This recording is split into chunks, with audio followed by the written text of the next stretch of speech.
કપડવંજના આઝાદ ચોકમાં સમગ્ર ધર્મ અને સમાજના આગેવાનોએ કેન્ડલ માર્ચ કરી શ્રદ્ધાંજલિ પાઠવી। પહેલગામમાં આતંકી હુમલામાં 26 શહીદ થયેલા વ્યક્તિઓને સમગ્ર કપડવંજના આગેવાનોએ શ્રદ્ધાંજલિ અર્પી હતી। કપડવંજ તાલુકામાં સ્વયંભૂ બંધનું એલાન પાડવામાં આવ્યું હતું। ત્યારબાદ સાંજના સમયે સમગ્ર ધર્મ અને સમાજના લોકોએ ભેગા થઈને 26 નિર્દોષ સ્વજનોને કેન્ડલ માર્ચ યોજી મૌન રેલી કાઢવામાં આવી હતી।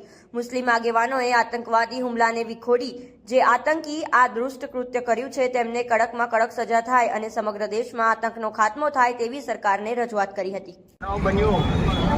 જેમાં શહીદો શહીદ થયા તેની અમે ભાવપૂર્વક શ્રદ્ધાંજલિ આપીએ છીએ અને દાઉદીવાળા સમાજ તરફથી ભાવની શ્રદ્ધાંજલિ આપીએ છીએ અને આ સાથે સમગ્ર કપડવંજ શહેર આજે બંધ રહ્યું તેનો બી ખૂબ ખૂબ આભાર માનીએ છીએ વેપારી મહામંડળનો અને આવું કોઈ બનાવ ના બને એ માટે ભગવાનને પ્રાર્થના કરીએ છીએ।